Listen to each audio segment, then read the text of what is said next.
வணக்கம். இன்றைய மாவட்ட செய்திகள்.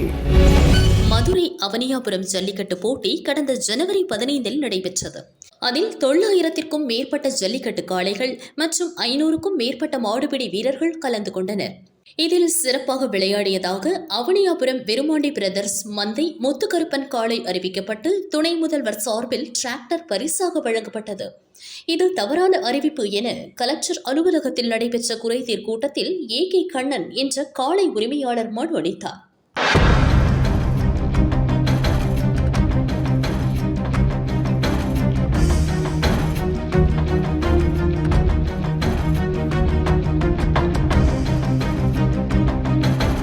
அவனியாபுரத்தில் ஆரம்பத்துலேருந்து இருக்கான். எங்கள் காளையை சிறப்பாக விளாண்டுச்சு. அந்த காளைக்கு கடைசரி கொடுக்கல, கவுரோடு போன காளைக்கு கொடியை தாண்டிடுச்சு. அந்த காளைக்கு முதல் பரிசுன்னு அறிவிக்கிறாங்க. என் காலை 57 செகண்ட் விளாண்டுச்சு. அந்த காளைக்கு எந்த மரியாதையும் எதுவும் இல்லை. இது வரைக்கும் எந்த அறிவிக்கையும் இல்லை. மாவட்ட ஆட்சியர்கிட்ட நாங்கள் மனு கொடுத்துருக்கோம். அந்த காளை பிடிபட்ட காளைக்கு முதல் பரிசாக நல்லா விளாண்ட காளைக்கு எந்த மரியாதை எதுவும் இல்லையா. உலகத்துக்கு ஊருக்கே தெரியும், எல்லாரும் பார்த்துருக்காங்க இந்த காளை எப்படி விளாண்டுச்சு, என்ன மாதிரி விளாண்டுச்சு, ஏ.கே. கண்ணை மாடு எப்படி விளாண்டுச்சுன்னு எல்லாரும் உலகத்துக்கே தெரியும். அந்த அவனியாபுரம் மாடு அது அவனியாபுரத்து மாடு கிடையாது, சின்னோட மாடு. இவங்க பேரில் கொண்டு வந்து அவுத்தாங்க. அதுக்கு முதல் பரிசாக இது அரசியல் தலையிட்டு முழுக்க இருக்குது. இது மாவட்ட ஆட்சியர்கிட்ட நாங்கள் மனு கொடுத்தோம். அவர் கேட்டதுக்கு ஆர்டிஓட்ட போய் கேளுங்கன்றாங்க. இது தெற்கு தாலுகாக்காரங்க தான் ஏதோ சூழ்ச்சி முறையை ஏதோ வேலை பார்த்துருக்காங்க. அரசு விதிமுறை என்னன்னா, கவுரோட வந்த காளைக்கு எந்த பரிசுமே எதுவுமே கிடையாது. பிடிச்சாலும் பரிசு கிடையாது, மாடு போனாலும் பரிசு கிடையாது. கவுரோட போய் கொடியை தாண்டிடுச்சு அந்த மாட்டுக்கு முதல் பரிசாக. ஏ.கே. கண்ணை காலை விளாண்டதுக்கு அது பரிசே கிடையாதான். எந்த முதல் பரிசு எதுவுமே அறிவிக்காமல் இருக்காங்க. 57 செகண்ட் விளாண்ட காளைக்கு ஒரு மரியாதை இல்லை. அதே மாதிரி இந்த டிராக்டரை கொடுத்தது மிகப்பெரிய தக்கு. நாங்கள் டிராக்டருக்காண்டி வரல, மாவட்ட ஆட்சியர் முதல் பரிசு ஏ.கே. கண்ணை காலை தான். பேருக்காண்டி தான் நாங்கள் மாடை ஒத்துக்கிட்டு இத்தனை ஆண்டு காலமாக. நாங்கள் 16ஆம் தேதியே கொடுத்துட்டு வந்துட்டோம் மனு. பாலமட்டில் கலெக்டர் ஐயாட்ட நாங்கள் கொடுத்துட்டு வந்தோம். பரிசுரம் பண்ணுறேன்னாங்க. இன்றைக்கி பார்த்து ஆர்டிஓ மாட்டிலேருந்து ஒரு மனு வந்திருக்கு. அந்த மனுவை நாங்கள் வாங்கிட்டு நீதிமன்றத்தை ஆனாதே எங்களுக்கு நல்ல முடிவு கிடைக்கும் போல். அரசியல் தலையீடு கண்டிப்பாக இருக்குது. ஆனால் அமைச்சர் மூர்த்தி அண்ணனுக்கு அதுக்கு சம்மந்தம் இல்லை. மூர்த்தி அண்ணன் அவர் வாட்டுக்கு இருக்கார். இது அவருக்கு இதுக்கு இந்த பிரச்சனை. இது மாவட்ட நிர்வாகம் தான் முழுக்க தலையிட்டு அதிகமாக இருக்குது. அதிகாரியா பிஆர்ஓவும் தெற்கு தாலுகாக தான் இதுக்கு முழுக்க காரணம். ஆர்டிஓமா இது நல்ல முடிவு செய்கிறேன்ட்டாங்க.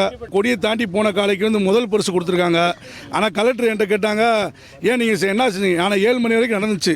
இது எந்த சந்தோஷம் நல்லா எங்களுக்கு நல்ல முடிவு. நாங்கள் மனு கொடுத்துருக்கோம். எங்களுக்கு நல்ல தீர்வு வேணும்.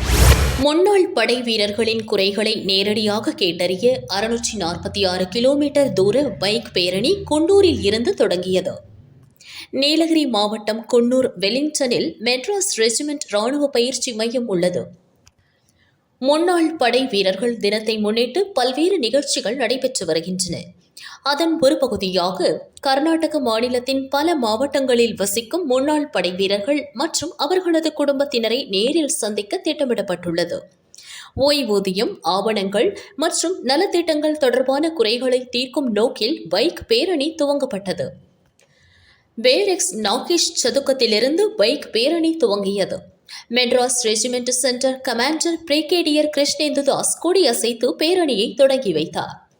கேப்டன் முனிஷ்குமார் தன்கர் தலைமையில் ஒரு இளநிலை ஆணையர் அதிகாரி மற்றும் 6 ராணுவ வீரர்கள் உட்பட 8 பேர் கொண்ட குழு பைக் பேரணியில் பங்கேற்றுள்ளனர். தெற்கு கர்நாடக மாநிலத்தில் உள்ள மாண்டியா, மைசூரு, மடிகேரி, குடகு, மங்களூரு, ஹாசன் மற்றும் சிக்கமங்களூரு ஆகிய 6 மாவட்டங்கள் வழியாக பேரணி செல்கிறது. முன்னாள் படை வீரர்களுக்கும் இராணுவத்திற்கும் இடையிலான பிணைப்பை வலுப்படுத்தவும் அவர்களின் குறைகளை அவர்கள் வசிக்கும் இடத்திலேயே தீர்ப்பதும் பேரணியின் முக்கிய நோக்கம். இதன் மூலம் ஸ்பர்ஷ் ஆன்லைன் பதிவு செயலி, ஓய்வூதியம், ஆவணச் சிக்கல்கள் மற்றும் நலத்திட்டங்கள் குறித்த விழிப்புணர்வு ஏற்படுத்தப்பட உள்ளது. மேலும் 1971 போரில் பங்கேற்ற வீரர்களின் குடும்பங்களை நேரில் சந்தித்து நினைவு பரிசு மற்றும் பாராட்டு கடிதங்களை வழங்கி கௌரவிக்க உள்ளனர். 646 கிலோமீட்டர் தூரம் பயணிக்கும் இந்த குழு வரும் 24ஆம் தேதி மீண்டும் வெலிங்டன் வந்தடைய உள்ளது. திருப்பத்தூர் ஜவ்வாதுமலை கோவிலூர் பகுதியைச் சேர்ந்தவர் சுரேஷ், வயது 25. 10க்கும் மேற்பட்டோருடன் மளிகை பொருட்கள் வாங்க பேலூர் டு கிளானூர் சென்றார். அப்போது மேட்டில் இருந்து பள்ளத்தில் இறங்க 11 கிலோவாட் மின்சாரம் செல்லக்கூடிய இரும்பு கம்பத்தை பிடித்து இறங்கியுள்ளார். கம்பத்தின் மேல் பகுதியில் கண்ணாடி போடப்பட்டிருந்ததால் சுரேஷ் தைரியமாக கம்பத்தை பிடித்தார். ஆனால் மின்சார வயரை தாங்கியிருந்த பீங்கான் உடைந்து நேரடியாக சுரேஷிற்கு ஷாக் அடித்தது. சுரேஷ் அங்கேயே தீயில் கருகி படுகாயமடைந்தார். இதனை பார்த்தவுடன் வந்தவர்கள் மரக்கம்புகளால் கையை அடித்து அவரை ஷாக்கிலிருந்து மீட்டுள்ளனர். சுரேஷை திருப்பத்தூர் அரசு ஹாஸ்பிட்டலில் அட்மிட் செய்தனர். தற்போது உயிருக்கு ஆபத்தான நிலையில் சிகிச்சை பெற்று வருகிறார். இந்த சம்பவத்திற்கு காரணம் மின்சாரத்துறையின் அலட்சியமே என கோவிலூர் கிராம மக்கள் கொந்தளித்தனர். ஏற்கனவே பழுதடைந்த மின்சார வசதியை சீரமைக்க கேட்டிருந்தோம், அது செய்யப்படாததால் இந்த விபத்து ஏற்பட்டது என சரமாரி கேள்வி எழுப்பினர். இபி ஆபீஸை முற்றுகையிட்டு தர்ணா போராட்டத்தில் ஈடுபட்டு வருகின்றனர். சம்பவம் குறித்து போலீசார் விசாரிக்கின்றனர். கிளானூருக்கு வரைக்கும் போகிறதுக்கு வேலை இருந்துச்சு. போகும்போது எப்படியோ நம்ம அந்த வழி பள்ளமாக இருந்ததுனால கரண்ட் கம்பத்தை பிடிச்சிருக்காரு. அந்த மிஸ் ஆகி வழிக்கு விழும்போதும் கம்பத்தை பிடிச்சிருக்காரு. அந்த கம்பத்தை ஒழுங்காக லைனு முறுக்காதனால கட் ஆகிட்டு இருக்கு. அப்படியே ஆளை பிடிச்சி மொத்தம் தீஞ்சு போயிருக்கு. இப்படி இறந்துட்டாங்கன்னு சொல்கிறாங்க. அது என்னான்ட்டு தெரியலைங்க. அவர் சுரேஷ், அவர் இது கொத்தனார் வேலை சார் மெட்ராஸில். மொத்தம் உடம்பு ஃபுல்லாக தீஞ்சு போயிருக்கு. அது ஏதாவது ஒன்று நடவடிக்கை எடுக்கணுன்ட்டு டிவி பொறுத்து ஹாஸ்பிட்டலில் இறந்துட்டேன்னு சொல்கிறாங்க. அது போராட்டம் பண்ணிட்டு இருக்காங்க அங்கே ஊரில் மலை மேலே. பஸ்ஸாலும் நிறுத்திட்டு இருக்காங்க. இதுக்கு ஒரு நல்ல ஒரு தீர்வு கிடைக்கணும். எந்த ஒரு இதுனா எலக்ட்ரிஷியன் எதுவும் வர மாட்டாங்க. நம்மளுக்கு எந்த ஒரு ஆதரவும் இல்லை எங்களுக்கு. இதாச்சுன்னு சொல்றாங்க.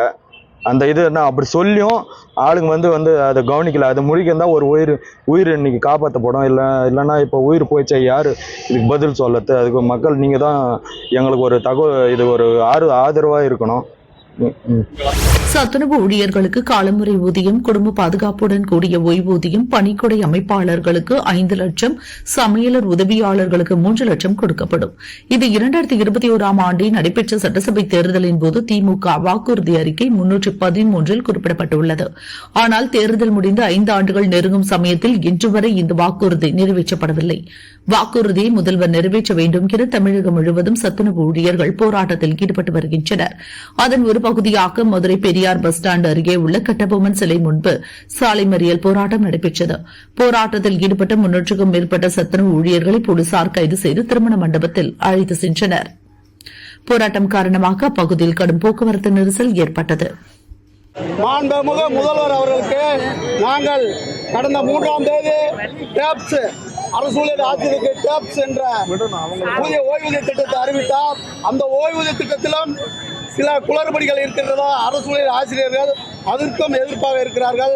அதே போல சத்துணவு ஊழியர்களை பொறுத்தளவில் சத்துணவு ஊழியர்களுக்கான கோரிக்கை என்பது இதுவரை அந்த ஓய்வூதிய கோரிக்கை என்பது கூட்டத்தில் இதில் இல்லை. அதே போல ஓய்வூதிய ஒழுங்காற்று ஆணையத்தில் எங்களுடைய கோரிக்கை என்பதை வாங்கினாங்க. ஆனால் இது இதுவரைக்கும் அறிவிக்கப்படவில்லை.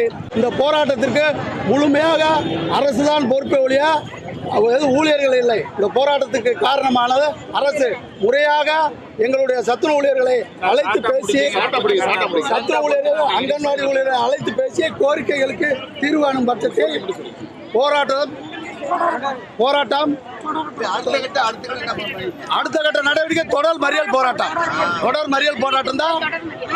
மாண்புமிகு முதல்வர் தேர்தல் வாக்குறுதியில் 313 படி அறிவித்தபடி அவர் இந்த 3 கோரிக்கைகள் எங்களுக்கு அறிவிக்க வரை போராட்டம் என்பது நிச்சயமாக தொடரும்.